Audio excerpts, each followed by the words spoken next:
산에 가보니까 거꾸리가 있어요. 거꾸리가 뭔지 아세요? 네. 발을 이렇게 올려가지고 이렇게 뒤집는 거 있잖아요. 뒤집어서 이제 발이 위로 올라가고 머리가 땅으로 내려가도록 하는, 그래서 그게 이제 허리를 꼿꼿하게 펴준다고 해가지고 예전에 우리 집에도 있었는데 요즘에는 아주 잘 나왔더라고요. 그 구청에서 아마 설치해 놓은 것 같은데, 거기서 이렇게 하늘을 보고 나무를 보니까 세상이 좀 달라 보이죠. 가끔 거꾸로 좀 봐야 되겠다, 이런 생각을 하는데, 예수님의 가르침은 세상을 거꾸로 보게 하시는 것 같아요. 예수님은 우리가 보편타당하게 생각하고 있던 그런 기존의 세계관을 전복시키고 하나님 나라의 새로운 세계관들을 계속 가르치니까 도무지 들어도 잘 이해가 안 가고, 또 그걸 이해했어도 실천하기가 어려운 이런 상황들을 지금 계속 보여주고 있습니다. 그러니까 제자들이 말씀을 들었으나 그 말씀의 깊이를 깨닫지 못하게 되는데, 이게 상당한 시간 동안 이렇게 진행되는 것 같아요. 그러니까 성령께서 오순절에 오셨음에도 불구하고 이방인들을 받아들이지 않았던 그 예루살렘 교회를 생각해보고, 또 이렇게 계속해서 그런 어떤 율법의 문제, 안식일과 할례의 문제가 교회를 괴롭혔던 걸 생각해 본다면 상당한 기간 동안에 적어도 제자들마저도 그 말씀의 본의를 깨닫기까지는 많은 시간들이 필요했다라는 사실을 생각해 봅니다.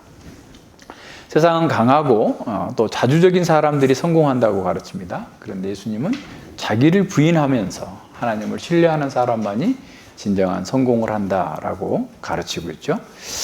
예수님은 우리가 권력을 얻고 높은 자가 되고자 한다면 지금 섬기는 자가 되라고 가르치십니다. 예수님은 우리가 진정으로 부유한 사람이 되고자 한다면 다른 사람과 나누라고 하는 거죠. 예수님은 우리는 받는 걸 좋아하는데 주는 사람이 복이 있다라고 가르치는 거예요.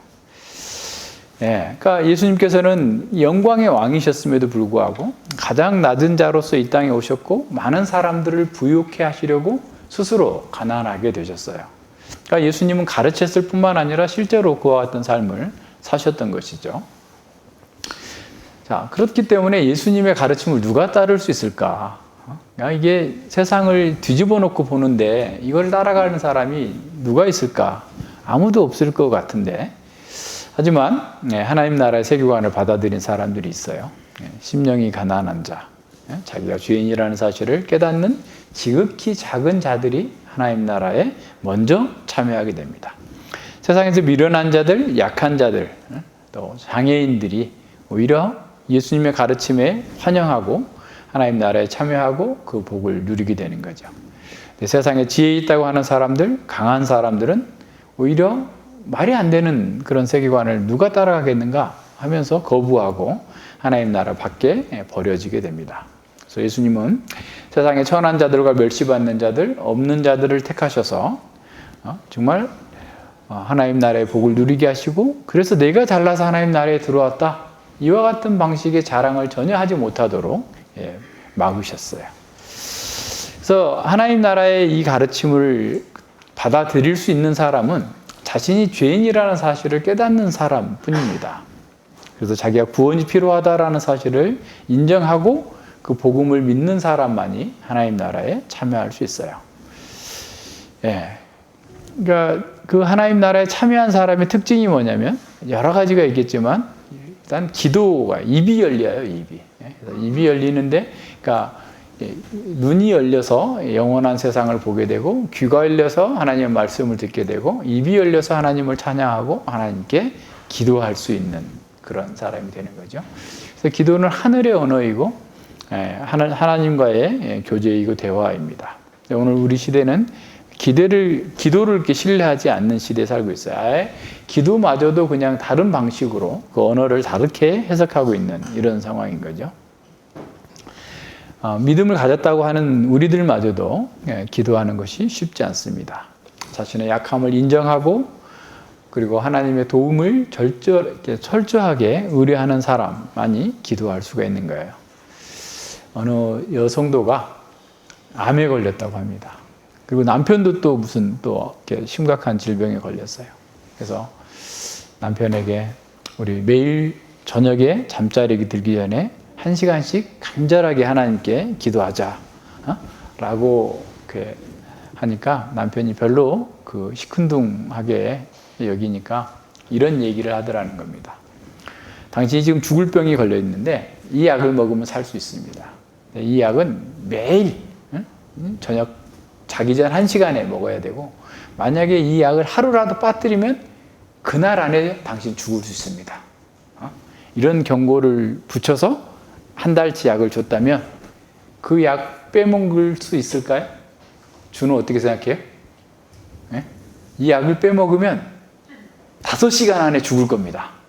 그러니까 항상 자기 전 1시간 전에 이 약을 먹어야 됩니다. 그러면 절대로 안 잊어버리고 약을 먹어야 되겠죠. 그것처럼 우리가 살려면 그와 같은 심정으로 하나님께 기도해야 된다라고 남편에게 얘기하더라는 거예요. 기도하지 않는 속에서 늘 다툼이 일어납니다. 야고보서 4장에 보면 정욕으로 막 다투고 있는 그런 교회들이 기도하지 않는다고 그러는데, 기도하더라도 너희가 얻지 못하면 구하지 아니하며 구하여도 받지 못하면 정욕으로 쓰려고 잘못 구하는 거다. 그러니까 기도의 방향과 태도가 올바르게 돼야 되는데 자기 정욕을 위해서 구하게 되니까 하나님께서 주시지도 않는 거고, 또 너희들이 받지 못하는 것은 기도하지 않기 때문이다 라고 말씀하고 있는 거예요. 그러니까 그리스도인이 된 우리가 어떻게 보면 기도할 수 있는 특권이 있고 기도의 사람이 되어야 함에도 불구하고 왜 이렇게 기도를 하지 않을까? 이것도 역시 우리의 약함을 인정하지 않기 때문에 그래요. 두 번째는 하나님의 능력을 신뢰하지 않기 때문에 그렇습니다. 그래서 우리의 약함을 인정하지 않는 것이나 하나님의 능력을 신뢰하지 않는 것은 결국 믿음과 관련돼요. 정말 하나님을 믿고 있는가? 우리 자신에 대해서 제대로 알고 있는가라는 거죠. 그래서 오늘 본문은 바로 우리에게 이 두 가지를 짚어줍니다. 우리의 약함을 인정해야 된다는 것, 그리고 하나님의 능력을 알아야 된다는 것. 그래서 믿음으로 제자로서의 삶을 살라라고, 능력 있는 삶을 살라라고 가르쳐주고 있어요. 변화산에서 위대한 영광을 봤어요. 정말 하나님의 영광을 봤고 체험했던 그 세 제자, 정말 그 변화산에서 영원히 살고 싶은, 초막셋을 짓고 하나님과 함께 살고 싶은 그런 그 욕망에 사로잡혔을 정도로 위대한 광경을 봤습니다. 근데 이것은 출애굽한 이스라엘 백성들의 상황과도 비슷해요. 출애굽한 이스라엘 백성들이 시내산에 도착해서 시내산에서 하나님의 영광을 뵙고 하나님의 율법을 받았어요. 하지만 시내산이 그들에게 최종적인 목적지가 아니었죠. 그래서 시내산에서 정결케 하고 깨끗하게 한 다음에 광야를 거쳐서 가나안 땅으로 가도록 하나님께서 그들에게 명령을 하십니다. 이스라엘은 가나안 땅을 향해서 물리적으로 전진을 하면서 이제 어떤 걸 체험하게 되냐면 하나님의 말씀 앞에서 영적인 전진을 해 나갈 수 있는 기회를 갖게 되는 거예요. 그런데 민수기와 신명기에서 계속 보여주고 있는 것은 그들의 영적인 전진과 후퇴는 무엇과 관련되느냐? 믿음과 불신과 관련돼요. 믿음으로 가면 전진하는데 불신하면 이제 40년 동안 계속 도는 거죠. 왔다 갔다 하는 계속 상황이 됩니다. 그래서 그들의 전진과 후진은 그들의 믿음에 대한 어떻게 보면 도표와 같은 그림 언어로 우리에게 보여주고 있는데, 복음서와 사도행전 또 신약 성경도 마찬가지입니다. 어떻게 보면 바른 신앙의 도표적인 상징을 보여주고 있는데, 그게 그 중에 하나가 기도예요. 그러니까 기도를 잘하면, 기도에 성공하면 전진하는 거예요. 신앙이 전진하는 거예요. 사도행전에서 엄청난 그 고난과 핍박과 도전을 직면하지만 교회는 기도하는 교회예요. 그래서 그 모든 도전을 뚫고 나갑니다. 근데 기도하지 않으면 지금 야고보서에서 얘기한 것처럼 야고보 안에서 분란이 일어나고 또 후퇴하게 되는 이런 상황들이 계속 반복되는데, 그 역시 우리의 개인적인 삶에서도 마찬가지고 지금 현대 우리 교회의 상황에서도 마찬가지입니다. 우리가 믿음으로 선다면, 기도한다면 전진하는 거고, 기도하지 않고 하나님을 신뢰하지 않는다면 우리는 후진하게 되는 이 상황을 우리의 도표처럼 우리가 스스로 확인할 수 있도록 이렇게 봐야 됩니다. 이 마가는 이 마태보다 좀 더 자세하게 기록했는데요. 마가는 마가복음 9장 그 14절로 29절에서 그러니까 16절에 걸쳐서 이 사건을 기록해주고 있는데 마태는 8절에서 그냥 반만 딱 잘라가지고 기록해주는데 마태의 특징입니다. 마태는 내용을 핵심적인 것을 이렇게 요약적으로 기록해주고 있죠. 그래서 이제 변화산 사건에서 예수님이 누구인지 어떤 분인지에 대한 정체성에 대한 초점을 맞췄다고 한다면 이 본문에서는 제자들이 어떤 존재인지 또 어떻게 해야 되는지를 이렇게 보여주고 있는 그런 상황입니다. 하늘의 초월적인 영광을 목격한 3명의 제자들은 이제 척박한 현실과 비통한 실패가 이어지고 있는 땅 아래, 산 아래로 내려오게 됐어요. 특별히 그 마가는 그 산에서 내려오자마자 그들이 본 첫 번째 광경이 어떤 거냐를 이렇게 말해주고 있어요. 마가복음 9장 14절로 17절인데요. 저희가 이에 제자들이 와서 보니 큰 무리가 들렀고 서기관들이 더불어 변론하더니 온 무리가 곧 예수를 보고 심히 놀라며 달려와 문안하거늘 예수께서 물으시되 너희가 무엇을 저희와 변론하느냐? 무리 중 하나가 대답하되 선생님 벙어리 귀신 들린 내 아들을 선생님께 데려왔나이다. 그러니까 산에서 내려왔더니 이 지금 아주 혼란한 그런 상황이 벌어진 거예요. 막 서기관들하고 제자들하고 막 서로 막 변론하고 있는 거야. 근데 좀 자세하게 기록되어 있지는 않았지만 이제 좀 더 우리가 보면 더 나오는데요. 이게 그 모세가 하나님의 영광을 배웠고 율법을 받았던 시내산과의 어떤 연관성이 있어요. 그죠? 시내산에서 내려왔더니 32장에 금송아지를 만들어 놓고 우상 숭배를 하고 있는 것처럼 지금 예수님께서 그 영광 가운데 계시다가 산에 내려왔더니 그들의 믿음을 보는 게 아니라 지금 믿음 없음을 보면서 서로 다투고 싸우고 있는 그런 그 상황을 지금 보여주고 있는 겁니다. 그래서 그 모세는 그들에게 불신앙에 대해서 아주 책망하는 것처럼 예수님께서도 믿음이 없고 패역한 이 세대다라고 그들을 이렇게 규정하고 있습니다. 마태는 이 단락을 아이의 아버지가 그 고통스러운 상황을 설명하고 치유를 요청하는 부분, 14절로 16절, 그리고 예수님께서 치유하시는 장면 17절로 18절, 그리고 믿음을 통해서 할 수 있는, 그러니까 믿음을 통해서 경험할 수 있는 그 능력과 또 그 은혜에 관해서 19절, 20절에서 말씀해 주고 있습니다. 처음과 끝에 관련된 내용이 고치지 못했다, 또 불가능할 것이 없다. 능력이라는 말로 써져 있고 그 능력은 결국 적은 믿음과 겨자씨 믿음으로 연결되고 있음을 보게 됩니다. 그래서 이 본문은 제자들의 믿음을 강조하고 있어요. 제자들의 믿음을 강조하면서 너희가 적은 믿음으로 살래? 아니면 겨자씨 믿음으로 살래? 이렇게 묻고 있는 거예요. 말이 안 되는 것 같아요. 겨자씨는 더 작은 것 같은데 오히려 주님은 겨자씨 믿음만 있으면 너희에게 불가능할 것이 없다라고 말씀하고 있어요.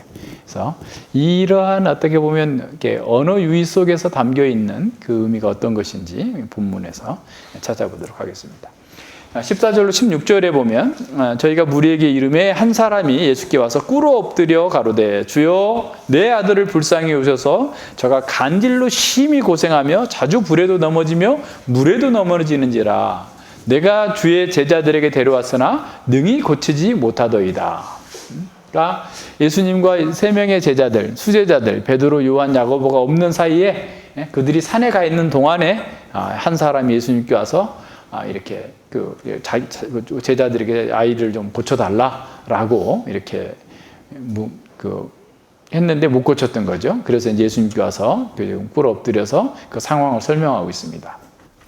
마가복음에는 그 아이의 아버지와 예수님의 대화를 좀 더 자세하게 다루고 있는데요. 마가복음 9장 21절 24절에 보면 예수께서 그 아비에게 물으시되 언제부터 이렇게 되었느냐 하시니 가로되 어릴 때부터니이다. 귀신이 저를 죽이려고 물과 불에 자주 던졌나이다.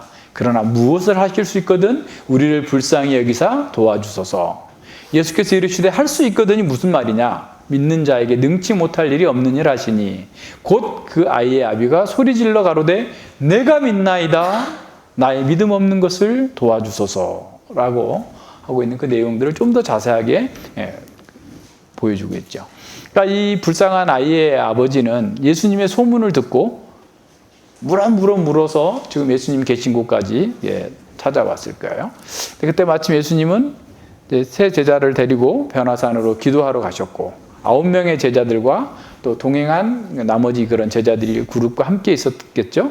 그래서 이것을 이제 보려고 이 상황이 어떻게 될까 하면서 이제 막 사람들이 몰려들었을 거예요. 많은 무리들이 있었어요.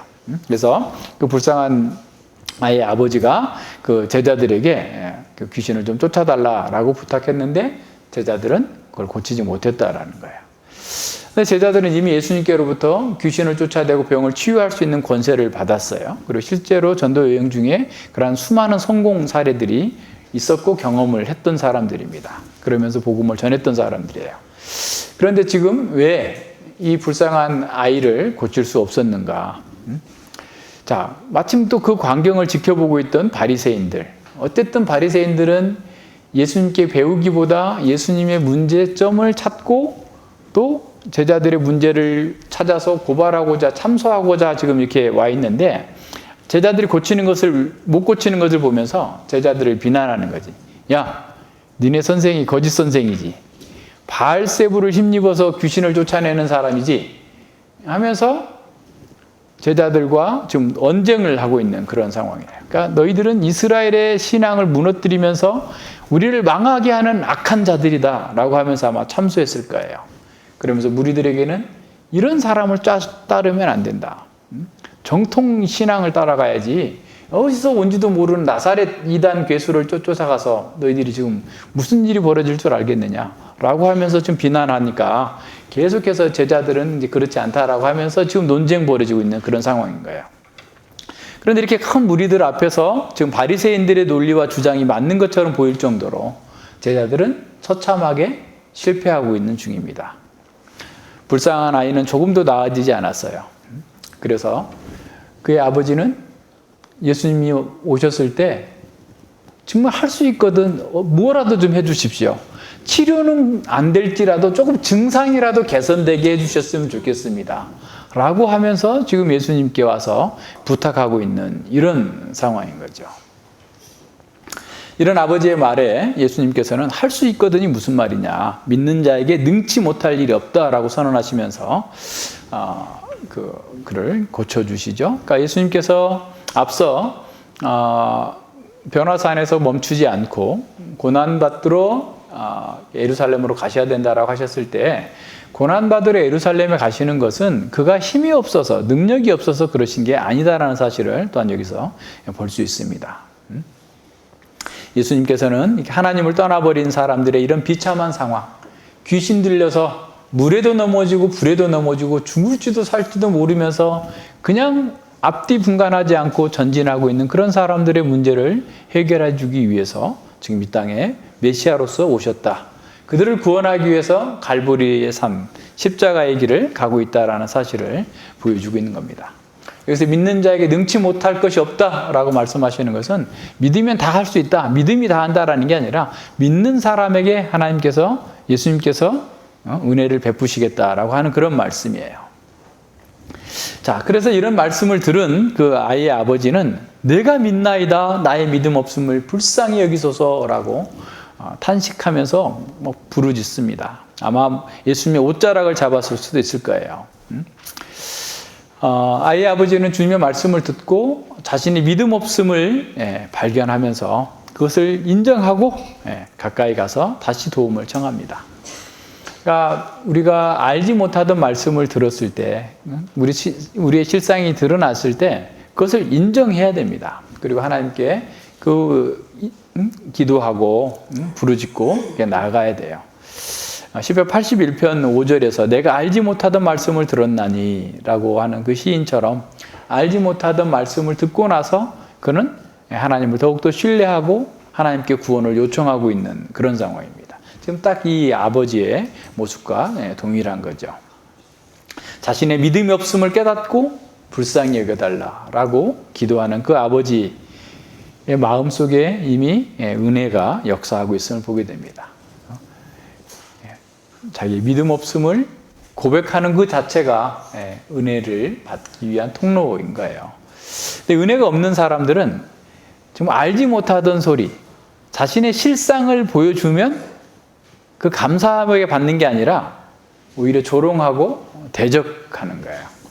이사야 30장 10절로 11절에 보면 그 완악한 그 이스라엘 백성들이 그들이 선견자에게 이르기를 선견하지 말라, 예언하지 말라, 선지자에게 이르기를 우리에게 정직한 것을 보이지 말라, 말씀대로 좀 하지 좀 마라, 부드러운 말을 하라, 내 좀 기쁘게 좀 해라, 내가 지금 밖에서 얼마나 고생하고 온 줄 아니? 내가 밖에서 얼마나 힘든 싸움을 하다 온 줄 아니? 여기 와서는 좀 위로의 말씀을 전해야지 왜 자꾸 정직하게 말해가지고 내 치부를 드러내는 거야? 왜 정직하게 말해가지고 나를 기분 나쁘게 하는 거야? 응? 부드러운 말 좀 해. 거짓된 것을 보여. 야, 환상이라도 좋잖아. 영화가 실제의 환상이에요. 응? 다 실제라고 생각해요? 영화 환상이잖아. 근데 기분 좋잖아, 우리 그거 보면. 그죠? 네. 그러니까 그런 거 좀 보여줘봐. 그런 거 좀 나타내봐. 우리의 육신의 정욕에 맞는 그런 말을 좀 해. 왜 자꾸 정직한 걸 보이는 거야? 너희는 정로를 버리며 첩경에서 돌이키라. 그런 거 좀 하지 마라.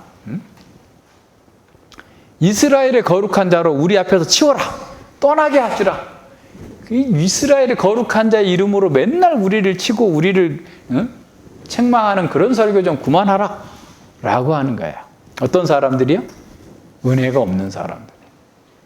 그러니까 하나님의 은혜가 있는지 없는지는 그 사람이 말씀을 받는 태도를 보면 알 수가 있어요. 아무리 뭐 어떻게 하든 뭐 해도 나타납니다.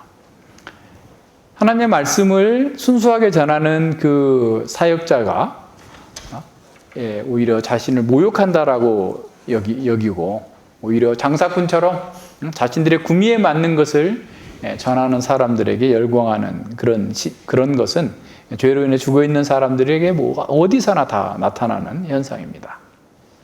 그러나 하나님의 은혜가 있는 사람들은 징계의 말씀도 순하게 받아요. 그게 복 있는 사람입니다. 그래서 징계를 받아들이고 회개하면서 겸손하게 기도하는 거예요. 주여 내가 믿나이다. 나의 믿음 없음을 불쌍히 여겨 주시옵소서. 믿음을 주시옵소서. 믿기를 원합니다. 라고 나가는 거예요.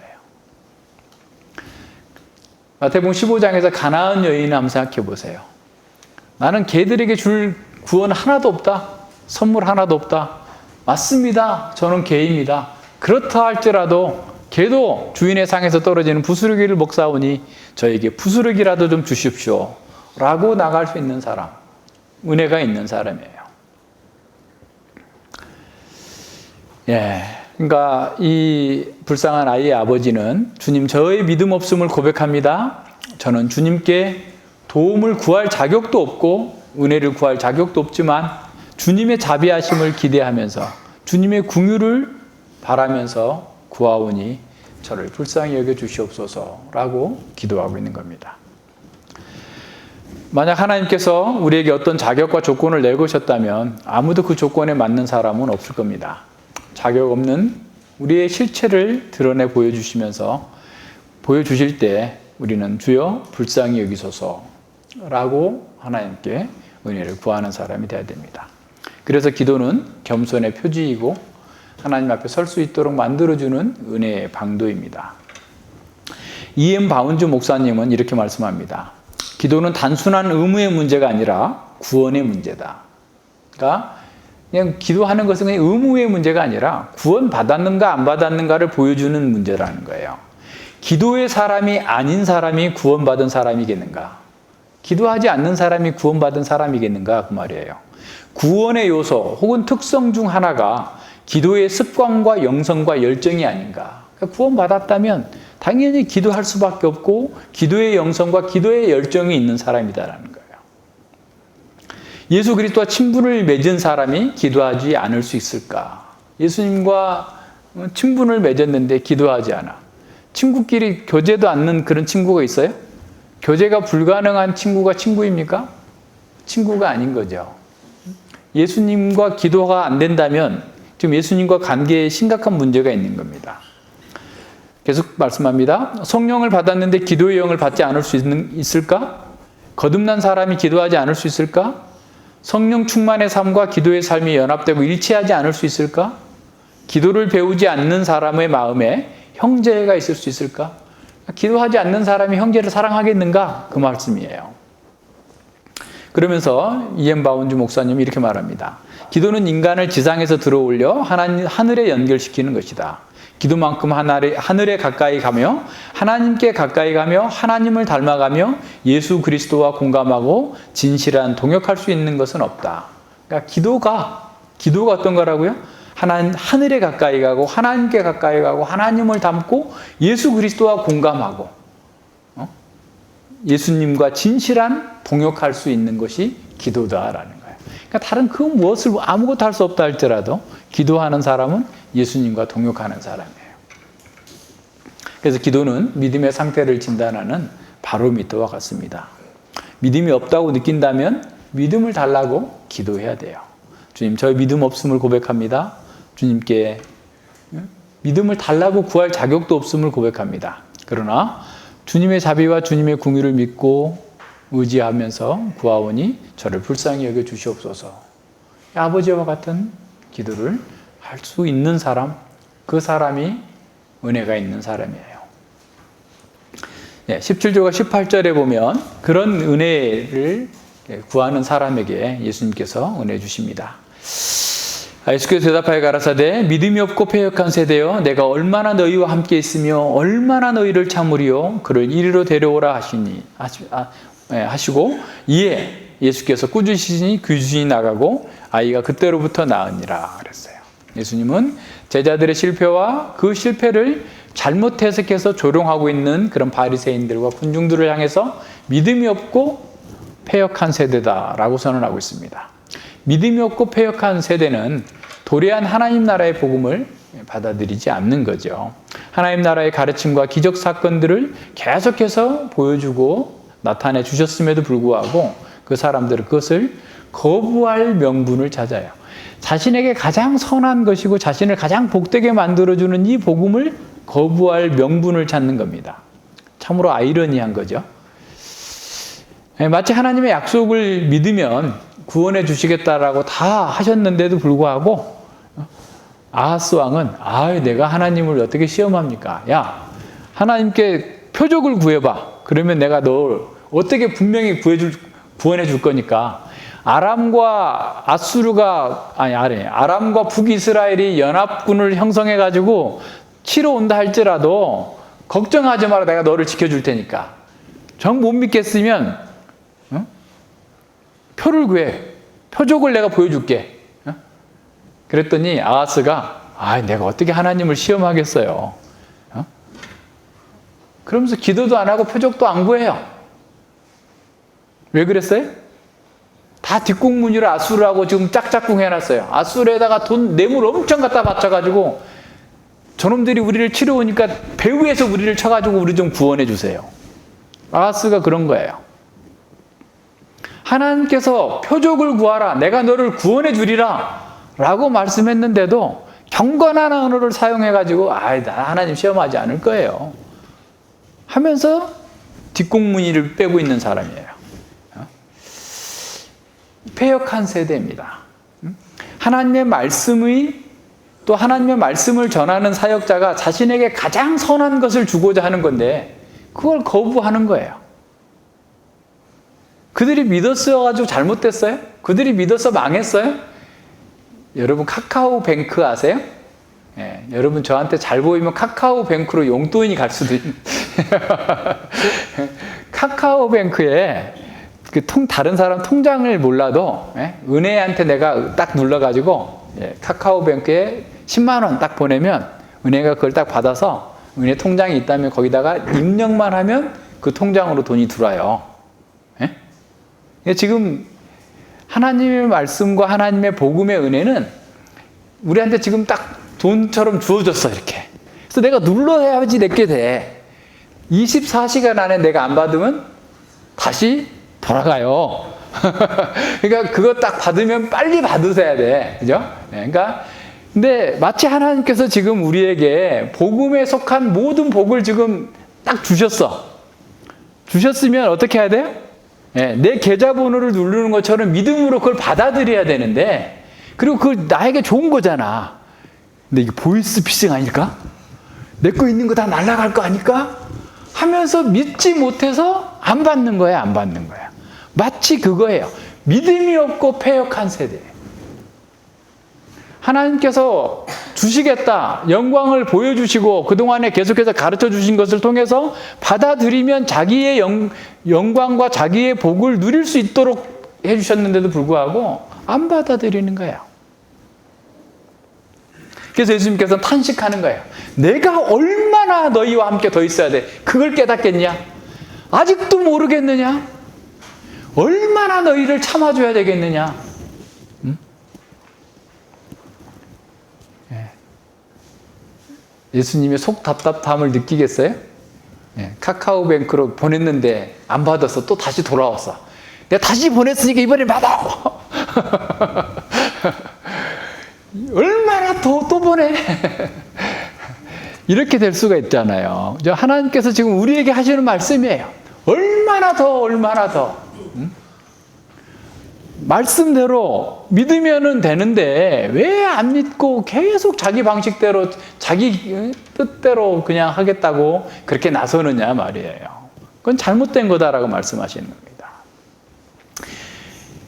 하나님의 아들이 그들과 얼마나 함께 오래 있고 얼마나 많은 본을 보여주시고 기적과 가르침을 통하여서 하나님 나라의 선함을 보여주셨어요. 그런데 사람들은 여전히 아직도 예수님을 외모로만 보고 있어요. 그러니까 실패하고 있는 거예요. 이스라엘의 광야에서 이스라엘 백성들이 계속해서 반역하고 또 반역하고 또 반역하고, 이 일만 하면 또 하고 계속 반역이 반복되는 것처럼. 그래서 민수기 14장 27절에 이렇게 말씀하죠. 나를 원망하는 이 약한 회중을 내가 어느 때까지 참으랴. 이스라엘 자손이 나를 향하여 원망하는 바, 그 원망하는 말을 내가 들었노라. 계속 조금 지나면 또 원망하고.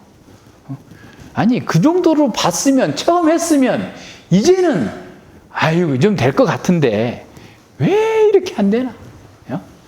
이 정도로 보여줬는데도 안 되나? 애굽에서 그 엄청난 기적을 행해서 그들을 구원했다고 하니까 가나안 땅에 있는 사람들이, 여리고성에 있는 사람들이 다 간담이 녹아서 40년 동안 저것들이 언제 올까 하면서 두려워하고 있는데도 불구하고 이스라엘 백성들은 다 까먹어버려요. 얼마나. 우리가 하나님께서 우리에게 주신 그 은혜를, 그걸 경험했으면 그 다음에도 그렇게 주시겠지 하고 믿고 가면 되는데, 이번엔 안 주실 거야. 지난번에는 운이 좋았을 거야. 어쩌다가 약 먹어서 나았지, 꼭 기도해서 나았을까? 어쩌다가 운이 좋아서 잘 맞았던 거지, 뭐 어떡 하면서 자꾸 하면서 하나님을 신뢰하지 않고 믿지 않고 또다시 자기 방식대로 자기 꾀로 해나가려고 하는 거예요. 얼마나 참으리요? 얼마나 너희와 함께 더 있으리요? 라고 말씀하는 겁니다. 그러면서 예수님께서 그들에게 다시 영광을 나타냈어요. 귀신을 꾸짖으시니까 귀신이 나가고 그 아이가 즉시로 나아버린 거예요. 예수님이 이 사건을 통해서도 예수님이 누구신지 다시 보여주시는 거예요. 다시 자신의 영광을 나타내시는 겁니다. 사단과 귀신의 세계를 통치하시고 온 세상을 통치하시면서 이렇게 불쌍하고 가련한 영혼들을 구원하시기 위해서 이 땅에 메시아로 오셨다는 사실을 다시 한번 보여주세요. 누가복음 4장 18절과 19절에서 예수님께서 공생을 시작하시면서 나사렛 회당에서 첫 번째 하신 설교가 이사야 61장 설교하시면서 이렇게 말씀하세요. 주의 성령이 내게 임하셨으니 이는 가난한 자에게 복음을 전하게 하시려고 내게 기름을 부으시고 나를 보내사 포로된 자에게 자유를, 눈먼 자에게 다시 보게 함을 전파하며 눌린 자를 자유케 하고 주의 은혜의 해를 전파하게 하려 하심이라 그랬어요.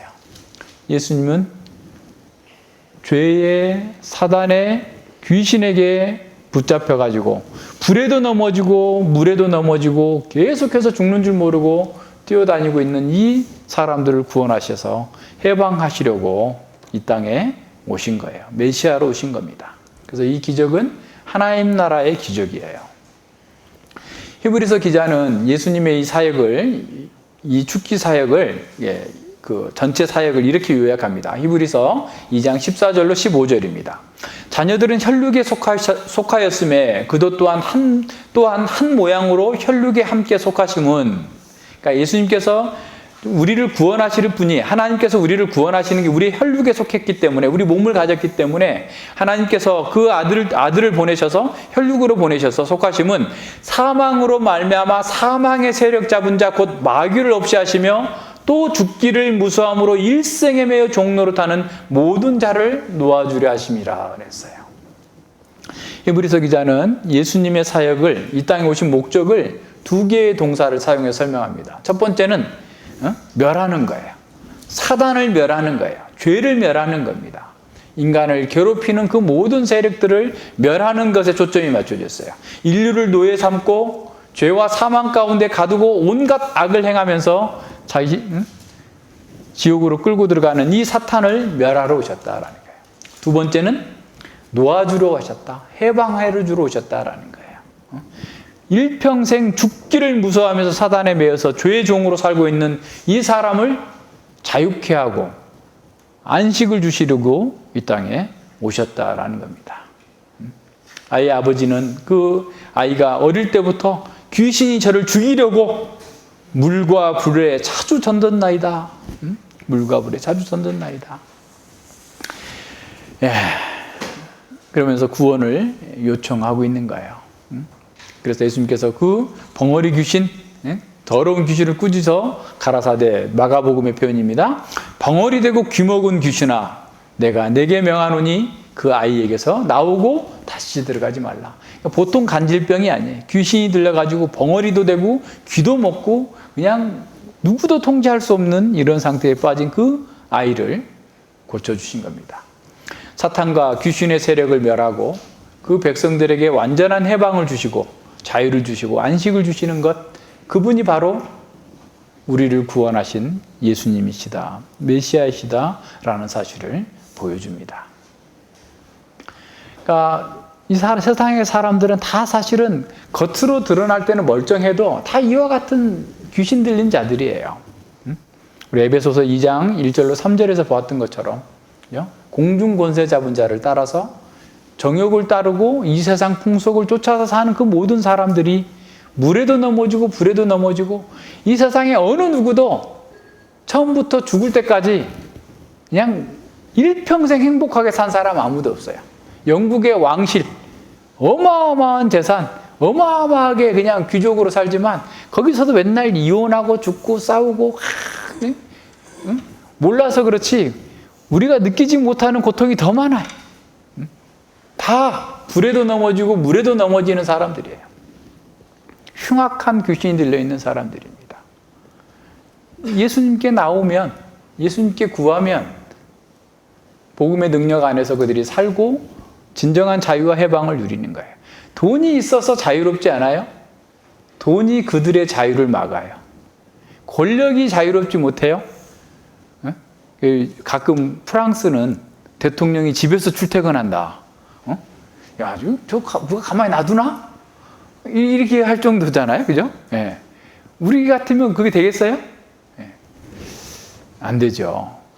재벌 회장이 이렇게 지나가는데도 조폭 같은 애들이 막 경호원들이 따라다녀요. 그래서 저기 타워팰리스에 우리나라에 비싼 아파트 있잖아요. 여러분, 타워팰리스의 그 지하 주차장에 가면 기사들 휴게소가 있어요. 다 거기는 이제 기사를 두고 사는 사람들이니까. 기사들 휴게소에 여기 써서 붙여놔요.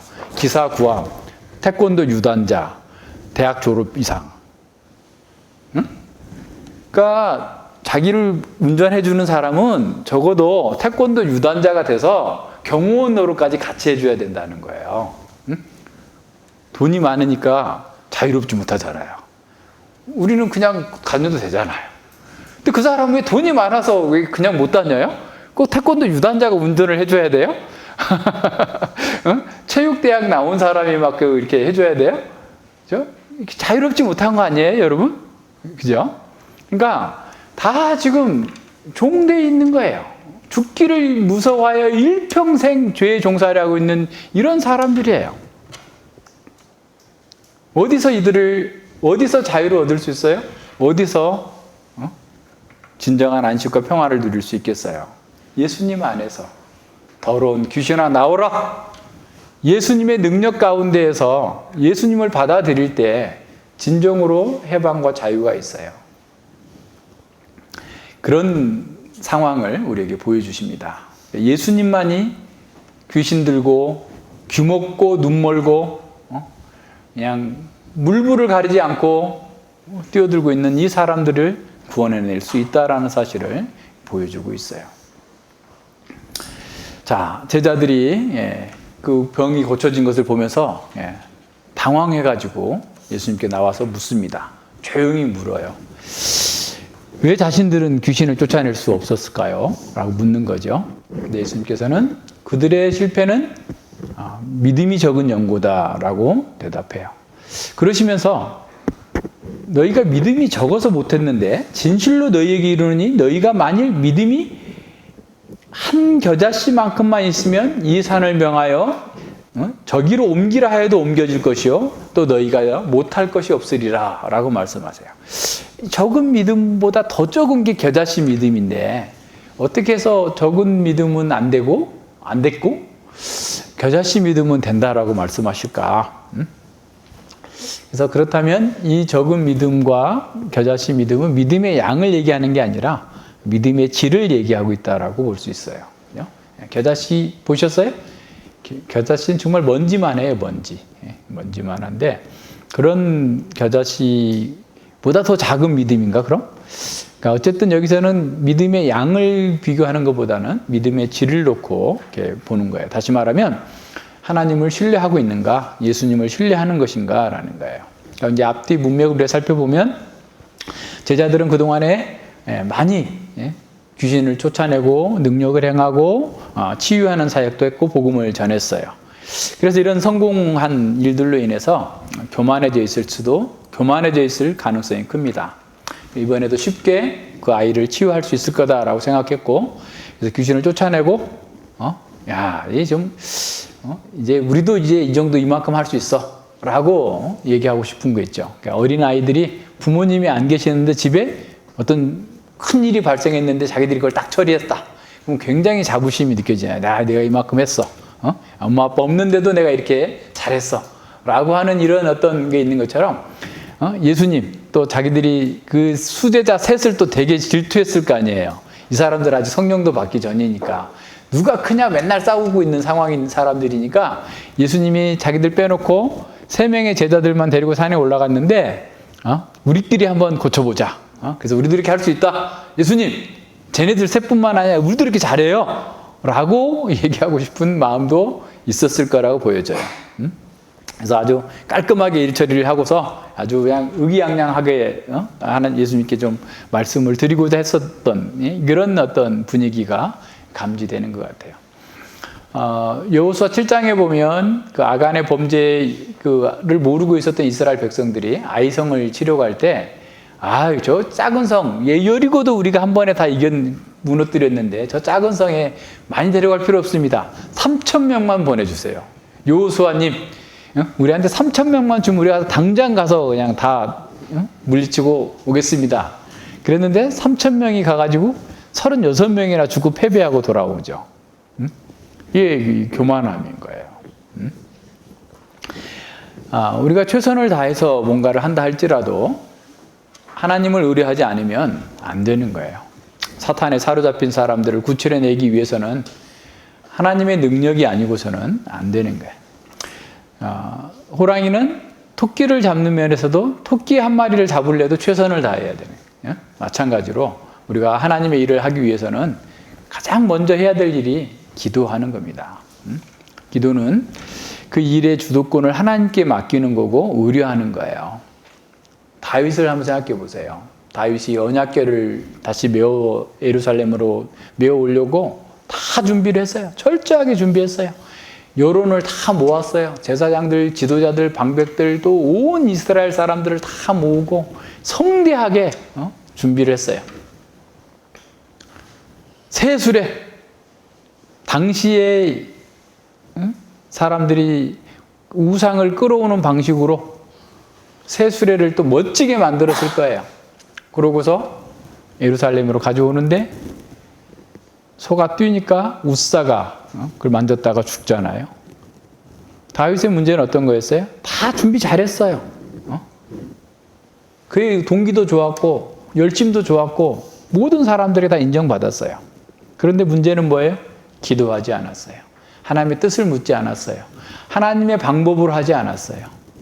세상의 방법, 기존의 방법, 사람들이 원하는 방식으로 한 거예요. 우리에게도 마찬가지입니다. 우리의 동기가 순수하고 우리의 열정과 준비와 명분이 다 오를 수 있어요. 그러나 그것은 필요 조건이지 충분 조건은 아닙니다. 우리가 준비하고 우리가 모든 것을 다 해야 돼요. 하지만 그것으로 부족해요. 우리는 그렇다고 해서 우리가 사단을 이길 수 있는 게 아니에요. 주님의 능력을 구해야 됩니다. 기도하지 않으면 안 되는 거예요. 그래서 기도는 부가적인 일이 아니라 가장 먼저 해야 될 일이고 최선을 다해서 해야 될 일이에요. 예, 지난주에 월요일부터 중국에 있는 목회자들이 대거 참여하겠다고 이렇게 연락이 오고 또 한 5년 전에 2015년 10월에 복권성에 가서 같이 공부했던 그 친구하고 또 통화가 돼가지고 이렇게 보양되는 상황이 벌어지는 거예요. 좋은 소식들이 막 연달아 들어오는 거예요. 이 사람 통해서 이렇게 들어오겠다고, 저 사람 통해서 이렇게 들어오겠다고 하면서 또 제가 듣기 좋은 얘기를 또 해주는 거예요. 그래서 이게 정말, 뭔가 좀 이게 있겠구나. 요백에 있어서는 요백에 온 전령들은 그냥 말이 끝나기도 전에 또 나쁜 소식 계속 왔는데 이 사람이 지난주에는 말이 끝나기 전에 또 이쪽에서 또 연락이 오고 계속 해가지고 내가 듣기 좋은 우리가 듣기 좋아하는 그런 소식들이 계속 들어오는데 이게 지금 기도하라는 표시구나. 사단이 엄청 지금 방해했구나. 사단의 나라에서 비상이 걸릴 일이 생겼구나. 기도해야 되겠구나. 라고 하는 그런 강력한 압박을 제가 받았습니다. 그래서 우리 성도들에게도 아주 좀 일이 이렇게 진행되고 있으니 좀 깨워서 같이 기도로 동역해 주십시오라고 카톡에다가 좀 올려야 되겠다라고 하는 그런 부담감을 갖고 있었어요. 근데 예상대로 월요일 날도 화요일 날도 계속해서 그 분요한 일들이 터집니다. 그런 중에도 또 열심히 준비를 했어요. 미리미리 다 준비하고, 그래서 우리 성도님 도움을 받아가지고 PPT 자료도 만들고, 또 유튜브 찾아가지고 그날 또 찬양곡 또 이렇게 다 하고, 한번 해보고, 하면서 다 준비를 해놓고, 근데 이제 빨리 내가 지금 산에 가서 기도를 해야 되겠구나 하면서 이렇게 하는 중에, 이게 몸이 좀 피곤하고 한데, 또 집에서 영상을 찍는데 집이 더럽잖아요. 청소한 지가 오래돼가지고. 그래서 그냥 기도하는 대신에 청소를 좀 하지 하고 청소를 좀 이렇게 깨끗하게 청소를 하고 보니까 이제 기도할 시간이 안 돼서 조금 여유 있게 좀 나간다고 차를 타고 이제 나갔어요. 그래서 빨리 밥 먹고 들어와서 이제 저녁부터 이제 일찍 좀 해야 되겠구나. 이런 모든 준비가 다 완료. 이제 빨리 가야지 하고 이제 평소보다 30분 일찍 나갔는데 출발해서 10분도 안 됐는데 초등학교 2학년짜리가 제 차에 와서 받아버렸어요. 그러니까 저는 이제 거기가 좀 서행하는 일방통행 도로라서 한 시속 30km가 넘지 않는 그로 가는데 얘가 그냥 위에서 그냥 전속력으로 날아와서 받아가지고 본네트에 퐁 튀고 나가는 게 깜짝 놀래가지고 저는 30년 동안 운전하면서 인사사고 한 번 난 적이 없고 그랬는데 얼마나 놀랬겠어요. 근데 이 녀석이 지도 놀라가지고 벌떡 일어나가지고 전화번호 가르쳐 달라 했는데도 안 가르쳐 줘요. 근데 주변 아주머니들이, 할머니들이 나서가지고 전화해가지고 겨우 이제 그 엄마랑 통화하고, 전화번호 또 적어주고 그냥 오면은 또 안 될 것 같아가지고 경찰서에 사고 접수하고, 그냥 그러고 이제 또 경찰서에 당장 블랙박스 갖고 오라는데 내가 지금 강의를 해야 돼서 미안하다고 내가 내일 가면 안 되겠냐고. 그랬더니 또 그럼 강의 끝나고 오라는 거예요. 강의 끝나고 해서 저녁도 제대로 못 먹고 강의도 버벅대고. 그게 왜 버벅대냐면 갑자기 또 사람들이 많이 들어오는데 처음 들어보는 사람들은 또 어떻게 할 줄을 모르는 거예요. 그러니까 막 통역하는 우리 간사님도 그냥 막 계속 헤매버리고 이런 상황이 계속되는 거예요.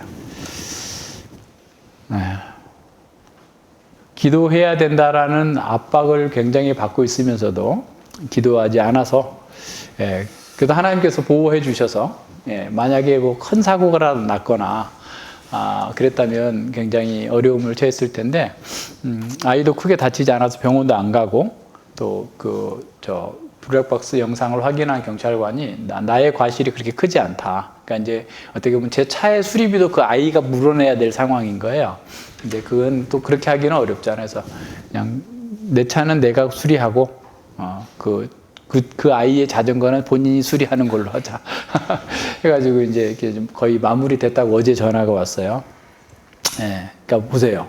우리가 기도해야 되는데 다 준비했어요. 다 준비됐고 지금 이렇게 말씀을 듣겠다고 나서는 사람들이 막 있는데 사단이 가만히 있겠냐고요. 그러니까 그 상황을 느끼면서도 기도하지 않고 그냥 평소대로 이렇게 하는 것 자체가 얼마나 어려운 일인지 한번 생각해 봐요. 중국을 갈 때마다 그런 일이 늘 있었거든요. 중국을 가서도 이렇게 가기 전에 또 늘 그렇게 어려움이 있고 이제 가가지고는 이제 또 하면은 또 이게 이겨내는데 가기 전에는 항상 그래요. 보면 할 때마다 그 영적인 싸움이 있습니다. 그래서 그럴 때 기도로서 준비하는 것, 무장하는 것이 그 어떤 것보다도 중요한데 외적인 준비에 너무 마음이 분주하게 되면 이렇게 되는 거예요. 아마 제자들도 그랬을 수도 있을 것 같아요. 제자들도 그날따라 바쁜 일들이 많았을 수도 있을 거예요. 그래서 기도하지 않고 그냥 한번 시도해보자 라고 했을 수도 있을 거예요. 영적인 어떤 그 도전이 계속될 때, 또 우리의 사역의 문이 넓어질 때, 우리는 더 많이 기도해야 됩니다. 더 많이 하나님을 의뢰해야 됩니다. 그래야만 작은 거 하나라도 이뤄낼 수 있어요. 과거의 힘으로, 과거에 성공했던 그 경험으로, 자신의 능력과 방식으로 하게 되면 안 되는 거죠. 그래서 이 적은 믿음은 결국 자기 부정이 없는 믿음이라고 할 수 있어요. 기도하지 않는 믿음, 하나님께 신뢰하지 않는 믿음입니다. 그것은 곧 실패로 가는 지름길이 되는 거예요. 근데 겨자씨 믿음은 겨자씨 한 알 정도만 있는 그 믿음이라 할지라도 산을 명하여서 여기서 저리 옮겨라, 수락산아, 도봉산하고 자리를 바꿔라 라고 명령해도 된다는 거예요. 아람어적인 관용구인데요. 불가능한 일을 말하는 거예요. 산을 옮기라 하면 옮겨진다. 다시 말하면 너희들이 불가능하게 생각했던 것들도 가능하게 될 거다라는 거예요. 겨자씨만한 믿음만 있어도, 겨자씨 믿음이 있으면 너희들이 산을 옮겨라 해도 옮겨질 거다.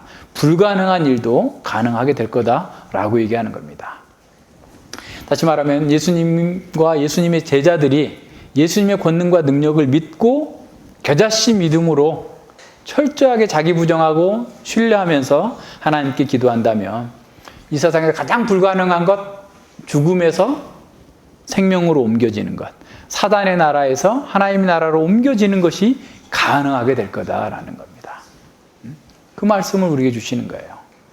그래서 오직 예수 그리스도의 영원한 능력과 그 은혜를 힘입어서 기도하는 그 사람에게 하나님께서 그들을 통해서 구원해 내실 거다라고 말씀해 주시는 거예요. 그래서 적은 믿음은 앞선 문맥과 연결하면 자기 부정이 없는 믿음, 자기 십자가를 지지 않는 믿음, 믿음을 고백하면서도 믿음의 방식대로 하는 것이 아니라 자기 방식대로 하는 그런 믿음. 복음 진리를 믿고 있고 그걸 인정하지만 그 진리를 자신의 삶에 적용하지 못하는 그런 믿음이죠. 진리를 알지만 연단을 받아서, 훈련을 받아서 정말 더 선악을 분별해야 되는데 훈련받지 않는, 기도도 훈련이고 성경 공부도 훈련이고 성경 읽기도 훈련이고 요약하는 것도 훈련인데 그런 것들도 등한히 함으로써 선악을 분별할 수 없는 그런 믿음, 적은 믿음입니다. 제자는 어떤 선한 일을 할지라도 자기 힘과 자기 능력으로 되지 않는다라는 사실을 기억해야 됩니다. 자기 열정과 자기 열망을 가지고 하나님의 일을 할 수 없다라는 것을 인정해야 됩니다. 자기 영광이 아니라 하나님의 영광을 위해서 일을 한다 할지라도 하나님을 의뢰하지 않고서는, 하나님의 방법으로 하지 않고서는 실패할 수밖에 없다는 사실을 인정해야 됩니다. 자기 부인, 자기 십자가를 지는 그것이 삶의 모든 영역 속에서 구현될 때 비로소 불가능한 일이 가능하게 될 거예요. 죽음에서 생명으로 옮겨지는 일이 가능할 겁니다. 마가는 이 겨자씨 믿음에 대해서 좀 더 설명을 붙여주고 있는데요. 기도 외에는 다른 것으로 이런 유가 나갈 수 없느니라. 기도 외에는. 그러니까 자기 부정을 하는 사람, 자기 십자가를 지고 주님을 따르는 사람은 기도의 사람인 거죠. 자기를 부인하는 겸손한 사람은 기도로 옷을 입은 사람입니다. 겨자씨 믿음 안에는 자기 부정과 겸손이 전제되어 있어요. 겸손은 자신이 작고 무가치하고 무능력한 죄인이라는 사실을 인정하면서 하나님의 은혜만을 의뢰하는 사람입니다. 그래서 겸손한 사람의 기도만 하늘을 향해서 올라갈 수 있어요. 그 대표적인 예가 누가복음 18장에 나오는 바리새인과 세리의 기도죠. 바리새인은 자신이 한 게 너무 많아요. 너무 잘났어요. 너무 뛰어나요. 그래서 그는 자신이 한 것을 열심히 하나님께 아뢰었어요. 그런데 그 자기 짐이라고, 자기 의라고 하는 그 무거운 짐 때문에 하늘 보좌로 못 올라가고 다 땅에 떨어져 버렸어요. 하나님께서 받지 않아요. 근데 세리는 가슴을 치면서 예통해하면서 저는 죽어 마땅한 자입니다. 주여 저를 긍휼히 여겨 주시옵소서. 가슴을 치면서 기도했을 때 그 기도가 하나님께 연락될 수 있어요. 겨자씨 믿음은 다른 것이 아니라 자기를 부정하면서 겸손히 하나님을 전적으로 신뢰하는 것입니다. 그래서 역사를 만들지 못하는 적은 믿음, 또 역사하는 겨자씨 믿음의 근본적인 차이는 무엇일까요? 첫 번째는 자기 부정에 있습니다. 자기 부정을 담지하지 않는 적은 믿음은 하나님의 일을 해낼 수 없어요. 적은 믿음도 교리를 믿고 신앙을 고백합니다. 모든 종교적인 의무를 감당합니다. 헌신의 의도나 열정도 좋을 수 있습니다. 순수한 열정과 지구한 열망을 가졌는데도 자기 부정이 없고 자기 십자가를 지지 않는 그런 믿음이 있어요. 적은 믿음은 자기가 이뤄놓은 업적에 의지하고 선물을 주시는 하나님이 아니라 그 선물에 더 마음이 빼앗겨 있는 사람입니다. 이런 믿음은 위기 앞에서 어떤 능력도 발휘하지 못하고 패배할 수밖에 없습니다. 인간의 아무리 큰 능력도 힘도 사단을 제압할 수 없습니다. 인간의 지혜와 모략으로는 다른 사람을 고사하고 자기 스스로도 지켜낼 수 없습니다. 자기 부정은 어떤 특정한 분야에서만 필요한 것이 아니라 삶의 모든 영역에서 필요한 거예요. 겨자씨 믿음은 세상이 볼 때 작고 아주 우습게 보일 수 있어요. 제가 뭘 할 수 있어? 라고 할 수 있을 겁니다. 그러나 겨자씨 믿음 안에는 자기 부정을 담지하고 있어요. 자기 십자가를 지고 가고 있어요. 주님을 따르고 있어요. 그래서 겨자씨 믿음 속에서 주님께서 일하시는 겁니다. 겨자씨 믿음은 겸손이라는 통행증을 갖고 있어서 하나님의 보좌로 막바로 들어갈 수 있어요. 겨자씨 믿음이 있는 사람의 기도가 하나님의 보좌로 상달되는 거예요. 그는 언제 어디서든지 그리스도를 통해서 하나님의 보좌로 나아갈 수 있는 통행증을 가지고 있어요. 겨자씨 믿음은 주님을 영화롭게 하고 그를 즐거워하는 사람입니다.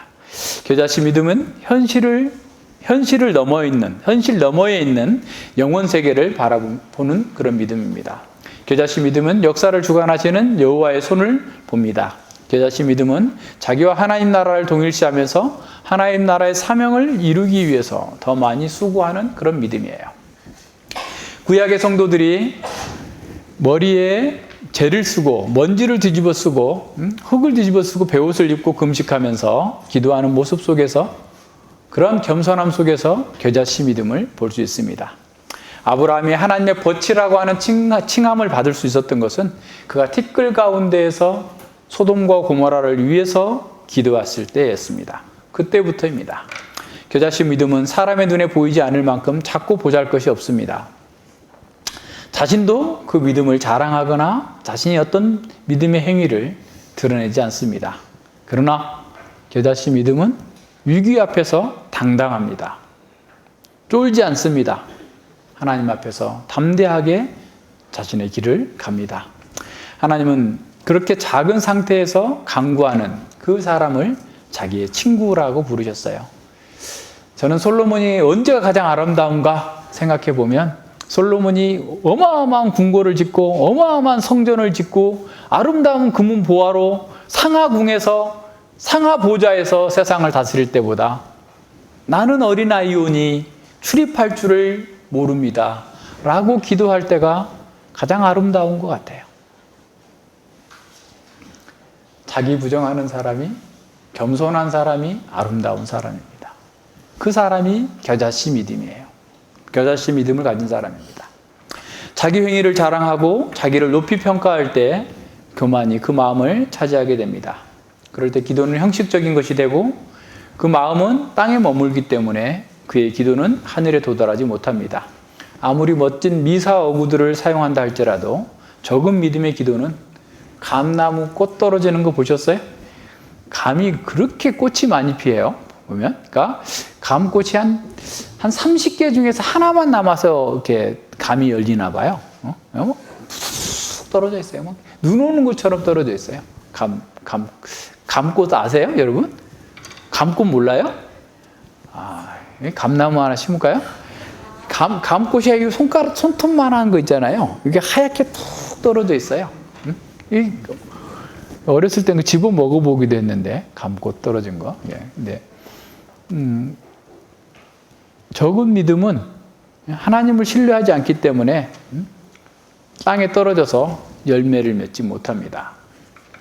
둘째, 적은 믿음과 겨자씨 믿음의 차이는 마음에 있어요. 마음에.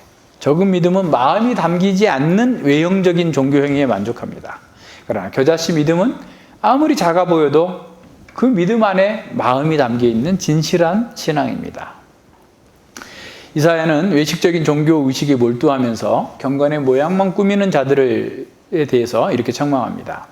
주께서 가라사대 이 백성이 입으로는 나를 가까이하며 입술로는 나를 존경하나 그 마음은 내게서 멀리 떠났으니 그들이 나를 경외함은 사람의 계명으로 가르침을 받았을 뿐이라. 그러므로 내가 이 백성 중에 기이한 일, 곧 기이하고 가장 기이한 일을 다시 행하리니 그들 중에 지혜자의 지혜가 없어지고 명철자의 총명이 어두워지리라. 마음은 없는데 입술로는 화려한 수사들이 계속 나와요. 입술로도 존경하지 않는 사람들을 어떻게 해야 될까요? 답이 없을 것 같아요. 그러니까 하나님을 입술로 존경하면서도 마음이 없는 사람이 있는데 아예 입술로도 존경하지 않고 마음도 없는 사람. 신앙은 마음입니다. 우리의 마음이 담겨 있어야 돼요. 그러니까 예를 들어서 여러분, 사랑하는 사람에게 선물을 줄 때 마음을 담은 것과 담지 않는 것은 처음에는 잘 몰라도 금방 드러나요. 그 사람의 마음이 있는지 없는지를 알 수가 있어요. 겨자씨 믿음은 그 마음의 할례를 받아서 완고함과 교만함이 제거된 믿음이에요. 그런 믿음이 역사하는 참 믿음입니다. 마음은 사람의 신앙을 점검하는 시금석입니다. 바른 신조를 고백하고 경건의 모양을 내는 것으로는 충분하지 않습니다. 중요한 것은 그 마음의 됨됨이입니다. 사람들은 외모를 보지만 하나님은 마음을 보십니다. 마음이 담기지 않는 지식과 외적인 종교행위는 그리스도께서 책망하시는 바로 이 적은 믿음이에요. 적은 믿음은 역사하는 힘이 없습니다. 마귀도 예수님을 그리스도로 알았으나 경배하지 않은 것처럼 마음의 할례를 받지 못한 사람들을 또한 예수님을 교리적으로 알지만 그를 참으로 마음으로 의뢰하고 경배하지 않습니다. 마음으로 하나님을 사랑하지 않기 때문에 간절한 마음으로 기도하지도 않습니다. 세상의 한계는 그 무엇으로도 마음을 바꿀 수 없다라는 겁니다. 많은 정보적인 지식을 습득하고 권력을 가지고 있고 에덴 동산과 같이 아름다운 환경에서 산다 할지라도 만물보다 심히 부패한 그 마음이 바뀌지 않아요. 새롭게 되지 않습니다. 적은 믿음은 마음의 왕자에 자신이 앉아있기에 자기도 힘들고 다른 사람들도 힘들게 해요. 적은 믿음을 가진 사람은 다른 사람을 통제하려고 하지만 자기 마음마저도 통제하지 못합니다. 겨자씨 믿음은 성령 안에서 인내와 절제의 열매를 맺는 사람이에요. 겨자씨 믿음은 사람으로는 할 수 없는 것을 주님의 힘으로 감당하는 거예요. 그러니까 우리가 정말 이런 게 있나? 우리의 믿음에 자기 부정이 담겨 있나? 우리의 믿음에 마음이 담겨 있나? 주님을 신뢰하고 있나? 이 상태를 점검해 봐야 됩니다. 그래서 겨자씨 믿음을 소유하기 위해서는 은혜의 역사가 필요해요. 에스겔서에서 말씀하고 있는 것처럼 새 영, 새 마음이 우리에게 주어져서 우리의 굳은 마음 제하고 부드러운 마음을 주셔야만 됩니다.